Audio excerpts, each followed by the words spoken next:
Hey, it's Les from the TV Dudes. This week, I was lucky enough to chat with actor Owain Yeoman.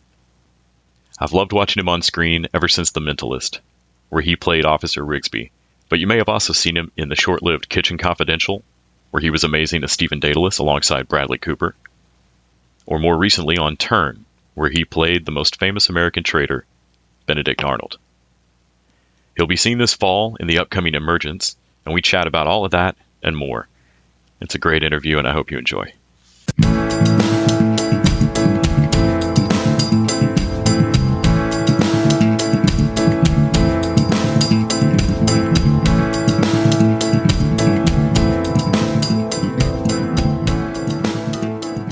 Hello, mate. It's Owain Yeoman.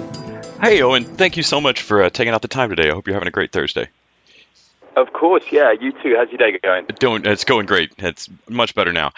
So I got to speak with you briefly at a roundtable at Comic-Con for Emergence, and I'm so happy to get to talk to you longer. I think I first really noticed you on screen as Rigsby in Mentalist, and Sure.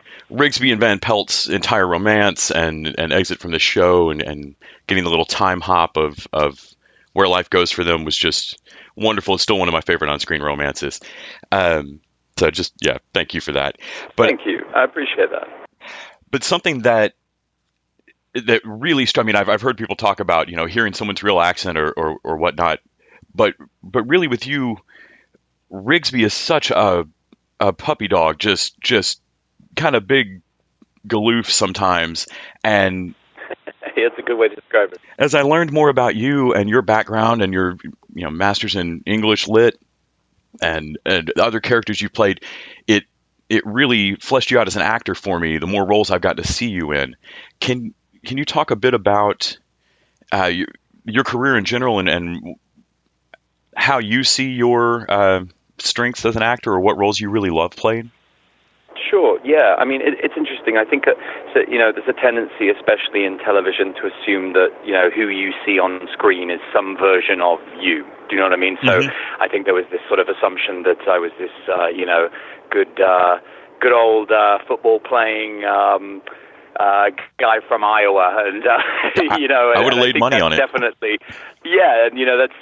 And I think that's, in many respects, I feel very proud that that's a job well done. But I've always looked at acting as being, I think a combination of a couple of things. Some people like to bring a character to themselves, and then other people like to sort of bring themselves to the character. And my personal acting heroes are people like Daniel Day-Lewis and Ed Norton, people who I think from role to role are transformative, and you don't recognize them from one thing to the next. And I think if there's one enemy of any acting career, it's the idea of getting pigeonholed or sort of stereotyped into something. So I'm always excited when I get a new project to try and tackle something that's completely different and maybe confounds people to say, oh, that's completely unlike the guy that I thought he was, or the character that I thought he was in this last thing. And I think that's important to sort of progress you as an actor. It's nice to present you with artistic challenges. I've certainly found that coming into this new project, Emergence, it's a real novelty for me to be able to finally play British on American TV. It's been a long time since I've actually done that. So, I think 99% of the projects that I do, I play American, and that's a great challenge, and that's great fun to be able to do that and to fool some of the people some of the time. But, it's always one extra thing to have to consider. There's the technical aspect of, am I getting this accent right? And then, of course, when some people find out that you're not American, then that's all that they can hear. And they say, well, I've rumbled him now. I know that he isn't American. And, and so you never want that, and I think this has been a lot of fun playing Benny in Emergence, because he, this is a guy who I guess, for all intents and purposes, is probably closest to my own, my own character, which in many respects feels sometimes the hardest to play, because you want to be able to say, am I getting the right distance from this guy? What would I do in this situation? And how do I make this still feel dramatic and interesting? But it's a real luxury when you get to be able to play something that feels very in your comfort zone, and it's, Rigsby was tremendous fun, but straight after Rigsby, I said to my agent, said I really, really want to do something different. I want to sit on a horse and swing a sword and do something, maybe a period piece. And then along came Benedict Arnold, and I don't think you could have a more radical about-face than, going from playing an FBI agent to America's greatest historical traitor. So I just like to keep people guessing, from project to project, and I think it keeps me on my toes as well. It presents fresh and new artistic challenges. Can you talk a bit about the moment you went from realizing that you liked to act, liked to be on stage as a kid, to wanting to do this professionally and kind of pushing past that, this is crazy, I shouldn't say this out loud to people kind of moment? Did you ever have that where you, or who or what helped push you past that? Yeah. I mean, my parents are two wonderfully sensible, got their head screwed on. They're, two academics. My dad's a research scientist. My mum was a history teacher. She was my history teacher, actually, for 6 years. And so, of course, when you've got two very rational parents, and you turn around to them, and, especially when you've been lucky enough to go to a wonderful university like Oxford, and you put the time in to get a great education, to then turn around to them and say, yeah, I'm thinking of being an actor. I could definitely sense that moment of, oh, right. And, it was one of those things where it's funny. I've always loved acting. I've performed in one way, shape or form since I was a kid, and whether it was in school plays or just sort of always putting on shows for family and stuff. Like I never really felt happier than when I was entertaining, and I think that kind of like that aha moment or that that inspiration moment came for me in my final year of drama school. And up until that point, my final year of university, up until that point, I was convinced that I wanted to be an academic, and I wanted to go on and do a PhD, and then maybe become a research professor or something in English. And I remember looking through my notes for my finals exams at Oxford, and in the place of where I should have had lots and lots of well-written and well-thought-out notes, I had things like, don't miss Wizard of Oz rehearsal at 3 p.m. And I was like, that was my moment where I was like, clearly this is what I love to do. Acting is what I love to do. And I did, against the advice of many people, lots of plays in my final year at university. And then that kind of just dawned on me that, why am I fighting that? That there's this sort of assumption that that people should look for whatever I use in inverted commas a stable career, and I don't think those jobs exist anymore. I think people employment is fluid across the board. So the idea of picking a sensible or stable job, this is what I love to do. I love to create. I love to be an artist, and I've done it for nothing, and I've done it for something. I know which I prefer, but I would do it for nothing, and I think to be able to say that you can go in and do what you love every day, that is a huge thing. I never feel more alive than when I'm able to perform. So I feel very fortunate and very lucky to be able to do that. I think seeing you in Kitchen Confidential was the moment for me. I saw that after seeing you in Mentalist. Was the moment for me where you changed as an actor of wow, this guy has a whole other end to his range. There's got to be a whole range of stuff in between, because watching you as Stephen Daedalus just have to be talked out of stealing everything not nailed down, and backing Bradley Cooper as basically Bourdain was just such a transformation from that role.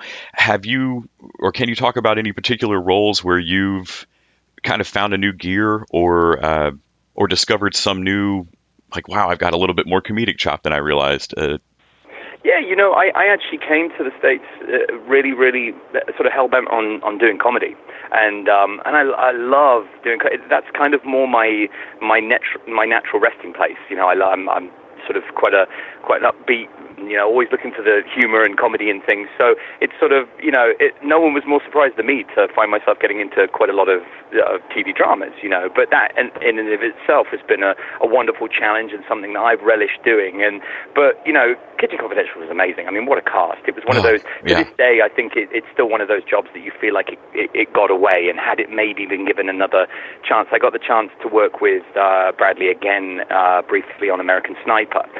And he, Bradley's remained a friend, and he's this wonderful collaborator who likes to always work again with the same people. And, as I walked onto set, he said, what do you think? Kitchen Confidential, Season 2, Netflix?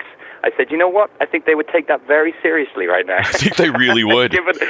given where his career has gone to, but what a strength and depth. We had John Cho, we had Nicholas Brendan, like John Francis Daly, like Frank Langella as a recurring, sort of small part. It was the strength and depth in that was just. And it was just a joy to play. I think it was one of those shows that just arrived at the wrong time, and people were a little. When I talked about the show, I loved the book. I think people assumed that it was one of those kind of reality shows about cooking. And it was right in the kind of like heyday of when things like Hell's Kitchen were coming out. And so people were like, oh, it's one of those reality shows. And I was like, no, it's so not that. It's, it's a scripted, it's a wonderful scripted comedy. And I remain friends with Dave Hemmingson and, Darren Star, the creators of the show. And to this day, they both talk about how that one was the one that got away because it seemed to have all the ingredients. I think it was that to me was one of my early roles when I first came to Hollywood, and I just loved. We all had a ball doing it. The atmosphere was great, the cast was great, there was wonderful chemistry, and there was this palpable excitement that we were going to be the show. And to this day, I look back on it and. When they release a DVD and it says with 9 unaired episodes, and you only aired 3, that doesn't bode well. But I have very, very fond memories of that. Yeah, I do a separate podcast just about one season shows, and so there's so many that I'm so glad for the internet now, where at least those 9 episodes show up somewhere now. Absolutely, and it's hard because I think as a viewer you get nervous to you think, do I invest my time in this? We're so spoiled with content these days, and I know that personally I like to sort of wait a beat just to see if a show is going to maybe make it through a whole season, because there's nothing more frustrating than getting into a show and then finding that halfway through that's the end of the show. So it's I will say with regard to Emergence, that's what I've loved. We're coming into filming episode 4 now, and the delivery of information. I think I talked to you about this briefly at Comic-Con. We did about the pacing. So rapid, and I love that. I believe that we owe that to viewers these days. We owe that kind of quick gratification, that delivery of information, just making something stand out so that it feels like week to week this is destination viewing. Because otherwise, there's 5,000 other things on TV. You want to be invested in something that's dynamic, that's interesting, that's entertaining, and that's going to keep you coming back week over week. Yeah. As an actor, I've been told before that, you go to a lot of auditions, you can't guarantee you're going to book them, that really your full-time job is staying ready and going to auditions. Yeah. When you come off something like Kitchen Confidential, where it all seemed there, and everybody else did lay money down, I would have sworn that was going to be a hit. Everybody I tell about it now, their jaw falls open. What do you do to keep going to the next audition and go, all right, dust yourself off. That was a great show regardless. We're going to rock the next thing.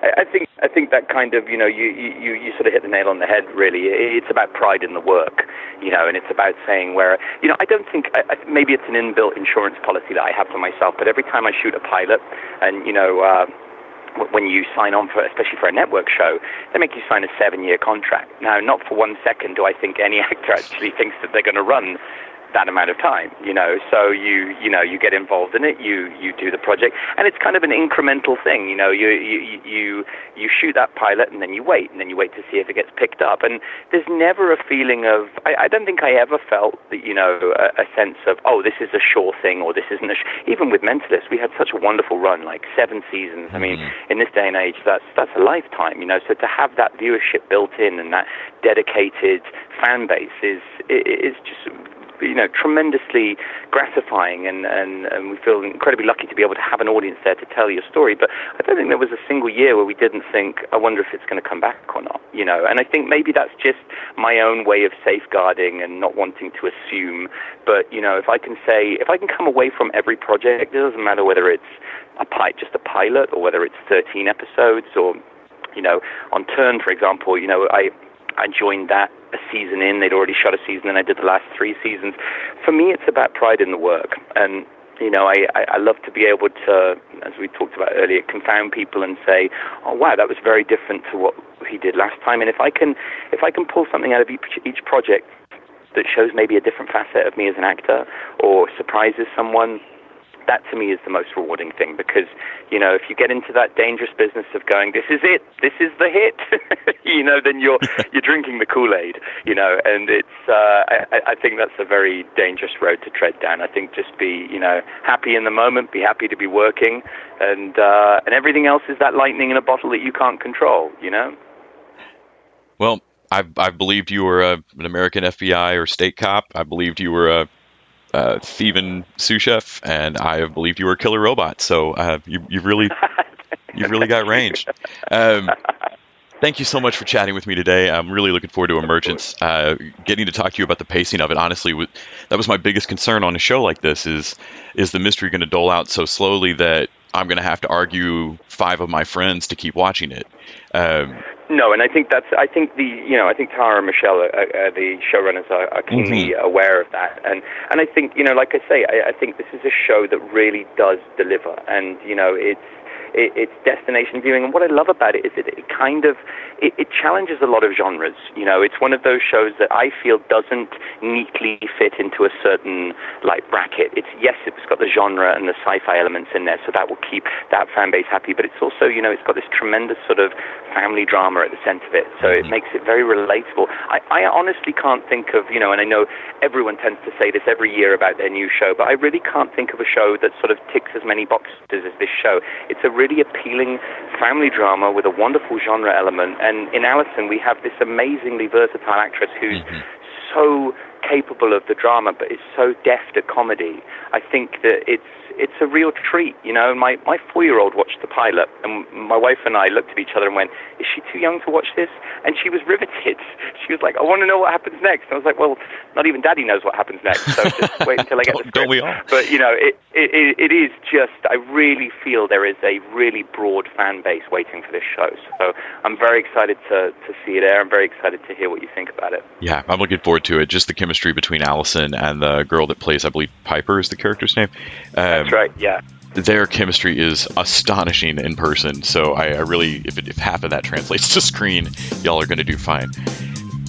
Have a great rest of your day. I can't thank you enough. You too, mate. Real pleasure. Take care. Have a good one. Bye-bye.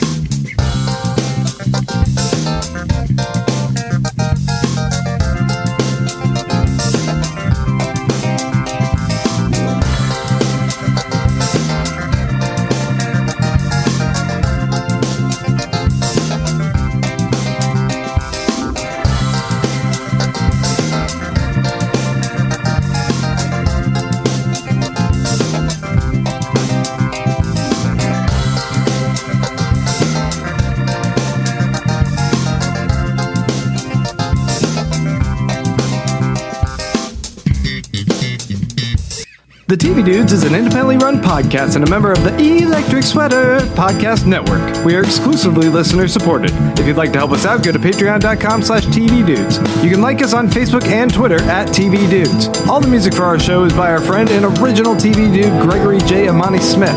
To find out more about us, go to thetvdudes.com and electricsweater.com. I'm Grant Davis. Thanks for listening.